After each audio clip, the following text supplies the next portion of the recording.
Bonjour et bienvenue dans cette capsule où on va voir aujourd'hui comment déterminer la position de l'image d'un objet lointain au travers d'une lentille convergente. Nous avons ici une lentille convergente avec son foyer image f' et son foyer objet f. On place cette lentille devant un objet considéré suffisamment loin pour que la distance entre la lentille et l'objet puisse être considérée comme infinie. On cherche à tracer l'image de cet objet au travers de la lentille. Pour cela, on va faire les constructions habituelles, c'est-à-dire on va prendre un rayon issu de cet objet qui passe par le foyer objet de la lentille et qui émerge donc parallèlement à l'axe optique, comme ceci. Pour le même point issu de cet objet, on considérera un rayon parallèle au premier qui passe lui par le centre optique de la lentille.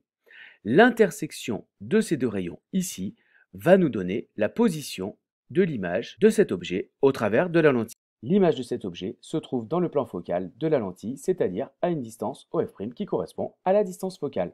On retiendra que tout objet suffisamment lointain pour être considéré à l'infini, c'est-à-dire par exemple dans la réalité quelques mètres ou quelques centaines de mètres, il a son image qui se forme dans le plan focal pour une lentille mince convergence, de telle manière que la distance focale OF' est équivalente à la distance OA, c'est-à-dire à la distance entre la lentille et le plan où se forme une image nette de cet objet. Voilà, j'espère qu'on vous a servi un petit peu plus sur la manière de déterminer la position de l'image d'un objet lointain au travers d'une lentille convergente. Il ne me reste plus qu'à vous souhaiter un bon TP, et moi je vous dis à plus en classe!